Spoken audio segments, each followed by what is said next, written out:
تو آپ کہہ رہے ہیں کاش میرے ماں باپ زندہ ہوتے، میں ان کی خدمت کرتا۔ پھر فرمایا اور نہیں تو میری ماں تو ہوتی، چونکہ ماں کو دیکھا ہے نا، باپ کو دیکھا نہیں ہے، تو فرمایا کاش میری ماں زندہ ہوتی اور میں عشاء کی نماز کے لیے مصلی پہ کھڑے ہو کے الحمدللہ رب العالمین پڑھ رہا ہوتا، اور ادھر سے میری ماں مجھے بلاتی محمد، تو میں نماز توڑ کے کہتا جی اماں جان میں آ رہا ہوں، نماز پھر پڑھا دوں گا۔ اپنے والدین کی عزت کرو۔ یہاں کا بڑھاپا بڑا خوفناک ہے کہ اولادیں چھوڑ جاتی ہیں اور ماں باپ ٹوائلٹ جانے سے بھی عاجز ہوتے ہیں۔ اپنی ماں کی دعا لو، اپنے باپ کی دعا لو۔ میرے نبی نے فرمایا ہاں عمر، میرے بعد ایک آدمی آئے گا، اس کا نام ہوگا اویس، اور وہ قرن کی شاخ سے ہوگا۔ ہو گیا ٹائم؟ اچھا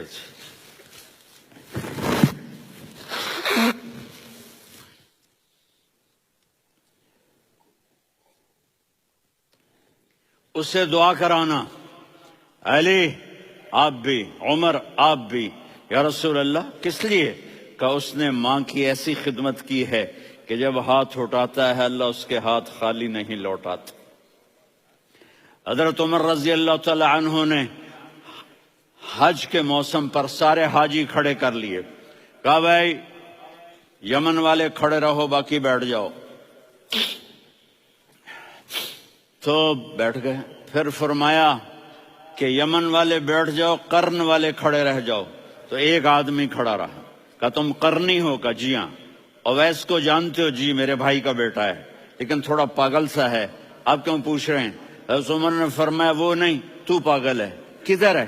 کہا جی اونٹ چرانے گیا ہے ادھر عرفات کی طرف۔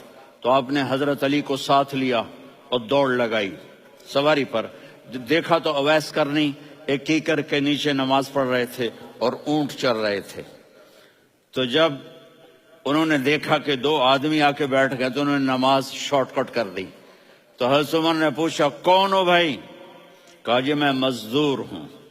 کہا تیرا نام کیا ہے؟ کہا جی اللہ کا بندہ۔ کہہ رہے بھائی تیری ماں نے تیرا نام کیا رکھا ہے؟ اس نے تو نہ حضرت عمر کو دیکھا تھا نہ علی کو۔ وہ کہنے لگا بھائی تم کون لوگ ہو میرا انٹرویو کرنے والے؟ یہ تو میں اپنی زبان میں کہہ رہا ہوں۔ تو حضرت علی بولے کہ بھائی یہ ہیں امیر المومنین عمر بن خطاب اور میں ہوں علی بن ابی طالب۔ تو وہ ایسے کانپنے لگے، میں معافی چاہتا ہوں، میں پہلی دفعہ آیا ہوں، میں نے آپ کو دیکھا نہیں، فرمائیے آپ۔ حضرت عمر نے کہا ہاتھ اٹھا ہمارے لیے دعا کر۔ تو وہ رونے لگے، آپ نبی کے صحابی، میں عاجز مسکین میں دعا کروں؟ میری اوقات ہے میں دعا کروں؟ کہاں، ہمیں ہمارے نبی نے فرمایا تھا اویس آئے تو دعا کروانی ہے۔ عمر اور علی جیسی ہستیوں کو دعا کے لیے کہا جا رہا ہے۔ پیچھے تہجد ہے؟ نہیں۔ جہاد ہے؟ نہیں۔ علم ہے؟ نہیں۔ نماز ہے؟ نہیں۔ روزہ ہے؟ نہیں۔ زکوٰۃ ہے؟ نہیں۔ خیرات ہے؟ نہیں۔ کیا ہے؟ ماں کی خدمت، ماں کی خدمت، ماں کی خدمت۔ میرے نبی نے فرمایا لوگ جنت میں چلیں گے، اویس چلے گا، جب گیٹ پر پہنچے گا تو اللہ کہیں گے اویس کو پیچھے ہٹا دو، باقی اندر چلے جاؤ۔ تو اویس کرنے ڈر جائیں گے کہ یا اللہ جنت کے دروازے پر مجھے پیچھے ہٹا دیا، تو اللہ کہیں گے پیچھے دیکھو، ویسے پیچھے مڑ کے دیکھیں گے تو لوگوں کا مجمع ہوگا جو جہنم میں جا رہے ہوں گے، ایمان والے، گنہگار مسلمان۔ تو میرا اللہ کہے گا اویس اپنی انگلی کو پھیرتا جا، جس جس پر تیری انگلی پڑے گی تیری تو فیل سب کو جنت میں ڈال دوں گا۔ یہ ماں ہے، صرف ڈالر ہی سب کچھ نہیں ہے، یہ ماں ہے۔